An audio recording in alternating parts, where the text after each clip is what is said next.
Et voilà, nous repartons par où nous sommes arrivés. Donc sur la droite, évitons de vous éblouir avec le soleil. Les Trois Sœurs.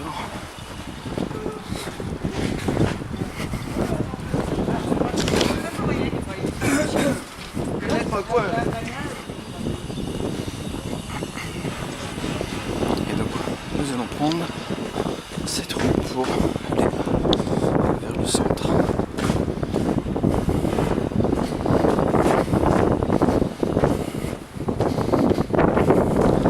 Donc ça c'est la rue qui s'appelle Pic, pays de K, et qui veut dire longue, c'est la rue longue. Et la rue que nous avons empruntée avant, donc là qui est la rue large, tout simplement. Voilà, Pic, comme c'est écrit ici. Nous poursuivons avec quelques jolis bâtiments ici. La plupart sont restaurés, sont assez quand même magnifiques. Celui-là dans un style un peu particulier. Avec les couleurs des rose pâle, bleu, jaune.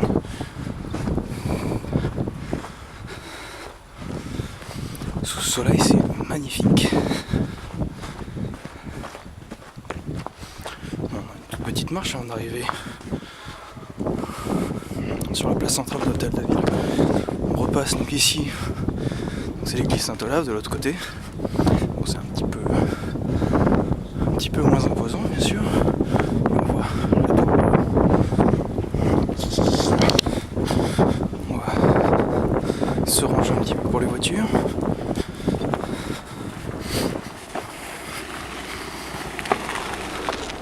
Donc pour information, si vous parlons de voiture, hein, les pneus hiver, pas forcément cloutés, vous avez le droit d'avoir des pneus cloutés, c'est obligatoire du 1er décembre au 1er mars. Et donc si vous comptez venir en voiture durant cette période, vous devrez avoir des pneus neige. Bon, c'est surtout une question de sécurité, hein. Vous pouvez vous faire verbaliser, mais bon, s'il neige et que vous avez des pneus été, disons, je vous souhaite bonne chance. Devant le bâtiment qui abritait autrefois le KGB, qui aujourd'hui le KGB présidentiel, donc c'est un musée. Et voilà, donc les fenêtres murées dont je veux parler, voilà, KGB présidentiel, sont ici. Voilà, tout ça a été muré, et bon, un endroit qui était extrêmement craint sous l'occupation soviétique, bien entendu.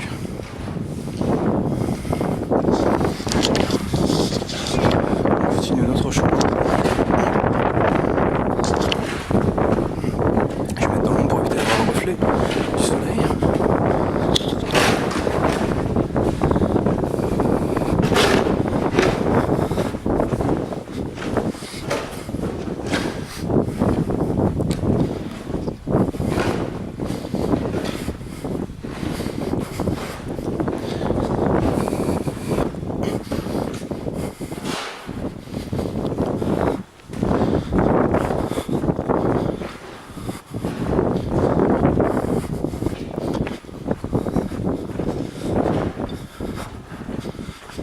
On commence à se rapprocher du centre, on commence à avoir des restaurants et des pubs. Voilà, Saint-Patrick ici, une chaîne de restaurants grill, très correcte et prix très raisonnable.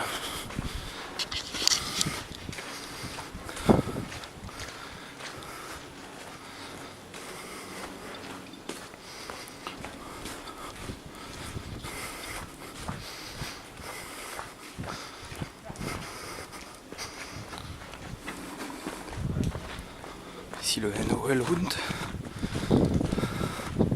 enseigne emblématique. Si vous venez, pas forcément une ancienne cité gastronomique, c'est plutôt un pub, ils font leur propre bière. Vous pouvez venir à côté de la bière.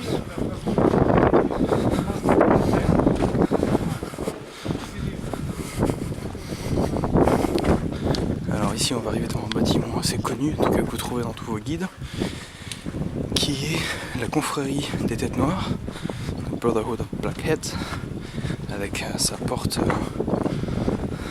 magnifique. Voilà, il se trouve ici.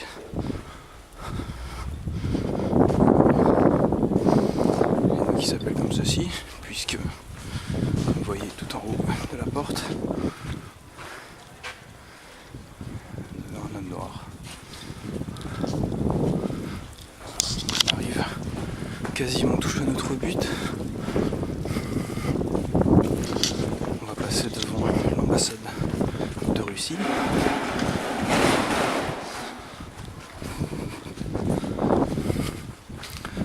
Un bâtiment aussi sympathique. Voilà, le centre d'hôtel de Bruxelles, magnifique maison, bâtiments différentes périodes, types architecturaux, comme celle-ci qui est assez étrange, qui fait un peu presque tache entre tous les autres bâtiments. Notre guilde et notre confrérie ici.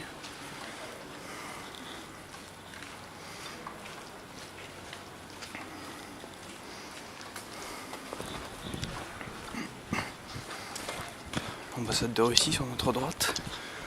Et le consul également. Si vous voulez un visa pour aller en Russie, enfin non, ne passez pas par là, allez plutôt via une agence. Ça vous coûtera peut-être 40 à 50 €, mais en 24, allez 48 heures, vous aurez votre visa. C'est beaucoup plus simple et ça vous évite de faire la queue. Et surtout de faire face à l'administration russe qui est absolument horrible. Ainsi, le musée d'histoire estonien, qui était également une ancienne guilde, la grande guilde.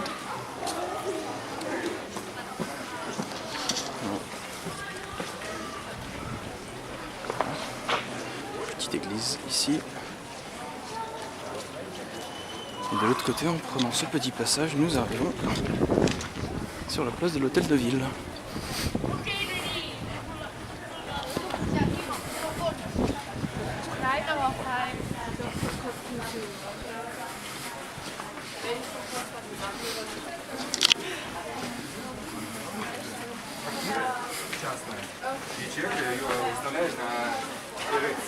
Et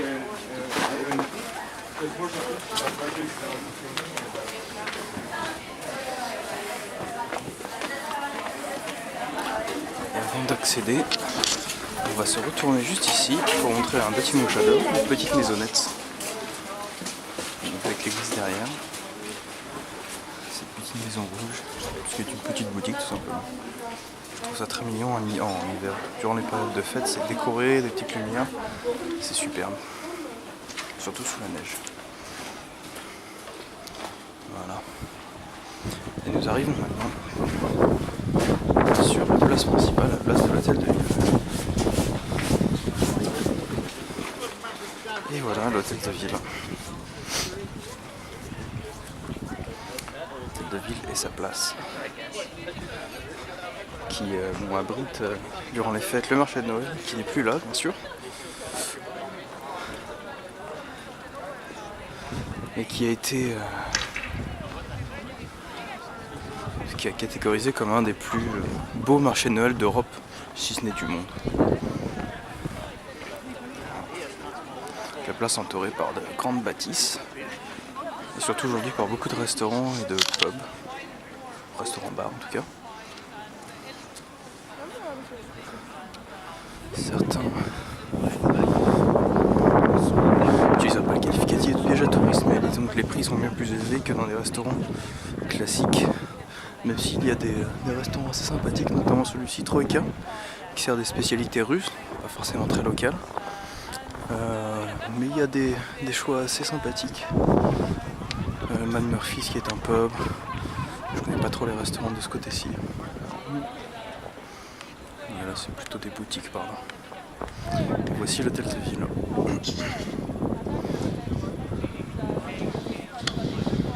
Et la pointe.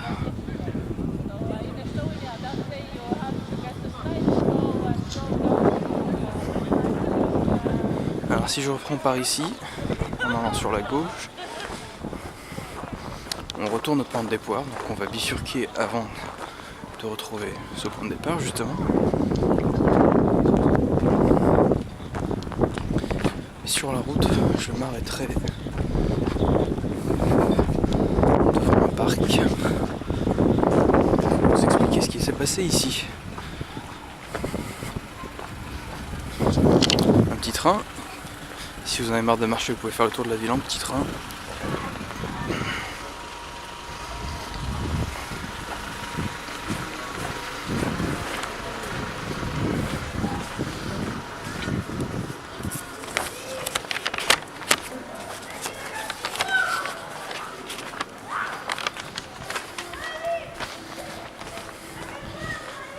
Ah, les enfants qui s'amusent, bien sûr. Quand on a la chance d'avoir autant de neige, vous voyez, la neige qui fond, qui tombe. Heureusement, il y a une gouttière.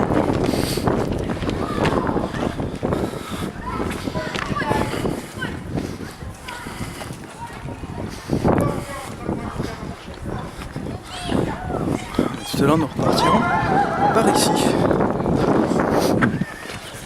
Et voici là, vous avez l'église Saint-Nicolas que l'on a vu depuis la plateforme tout à l'heure, depuis la vieille route. Derrière, vous voyez d'ailleurs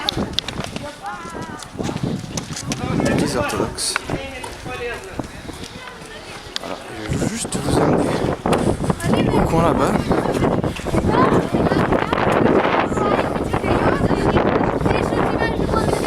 Il y a un panneau explicatif, si ma mémoire est bonne, ouais, je le vois là-bas au fond. Derrière la tour Kindekuk, pardon, c'est mieux. Vous connaissez sa silhouette.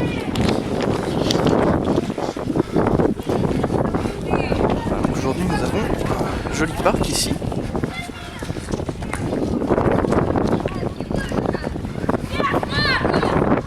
Et à son sommet la patinoire qui est ouverte bien sûr seulement en hiver. Vous avez un petit parc, vous pouvez venir vous reposer, manger, pause café, ce que vous voulez.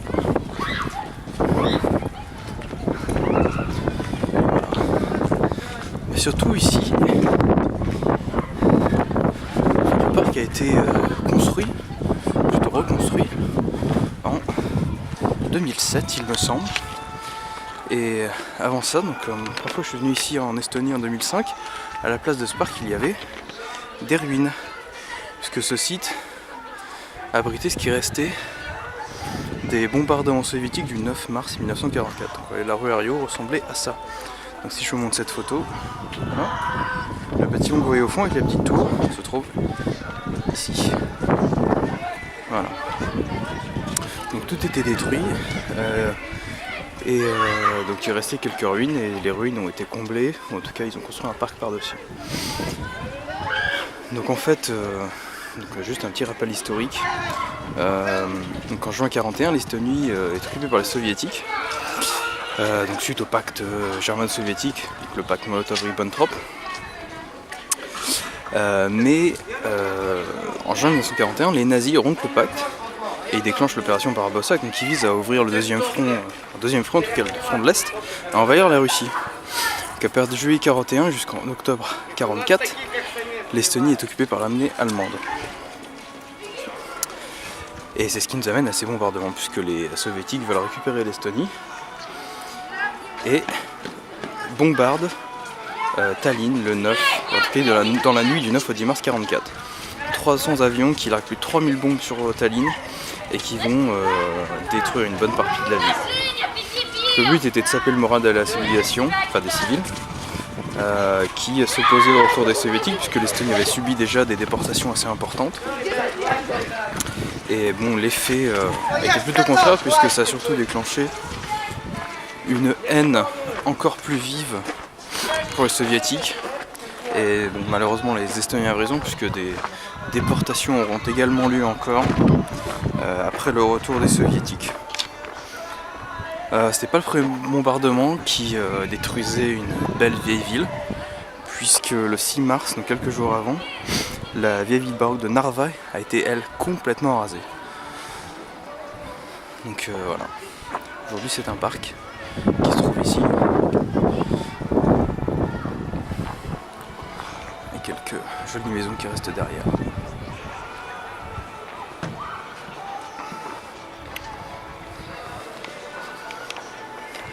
par là notre point de départ, la place de la Liberté. Donc on va juste faire une petite boucle.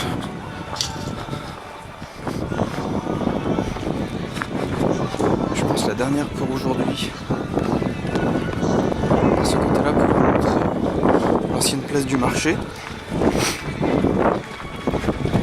Et redescendre vers la porte Virou. Donc, ce qui est aujourd'hui la porte d'accès principale, mais qui n'était pas forcément à l'époque, parce que la porte Ariou était assez imposante.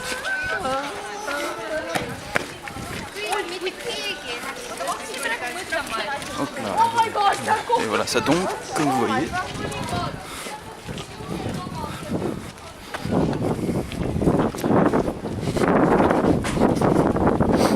Si vous venez à Tallinn, vous avez besoin de renseignements. L'office du tourisme se situe ici dans ce bâtiment. Vous voyez les panneaux verts. Vous avez des plans, tout ce qu'il vous faut. Vous dirigez tout simplement vers le centre de la ville.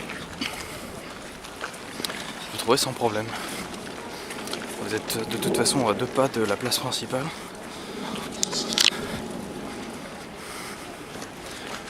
Donc facile à trouver. Voilà, on repasse devant l'église Saint-Nicolas. Le tas de neige.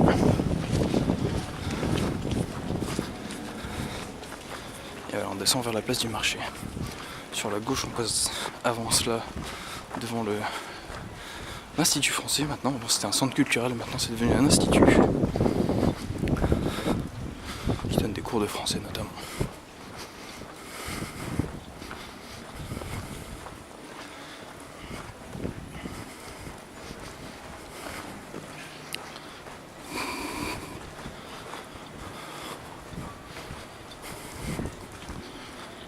Et voici, ici, c'était l'ancienne place du marché.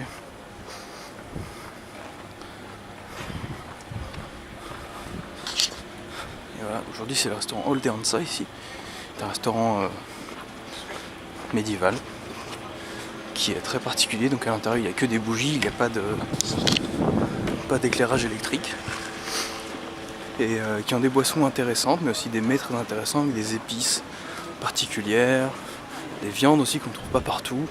Si vous goûtez à l'ours, vous devriez en trouver, vous en trouverez également chez Troïka, selon la chasse bien sûr. Et on retrouve l'hôtel de ville. Je vais reculer pour le...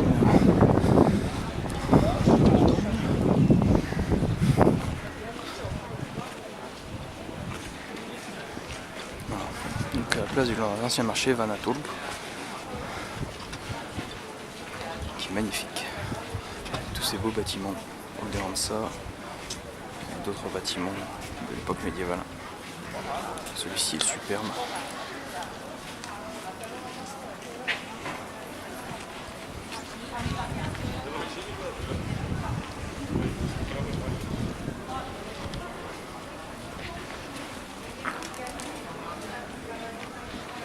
Et voilà.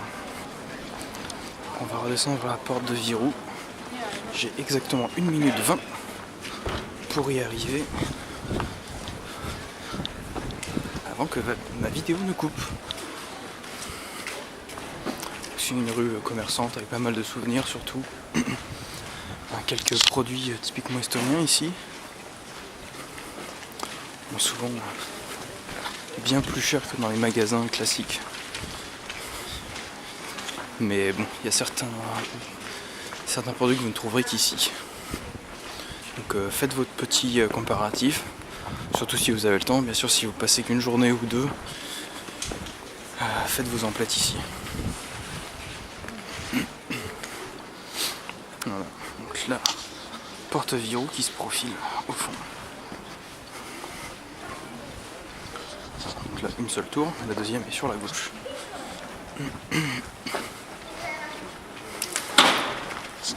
Ça continue de tomber partout.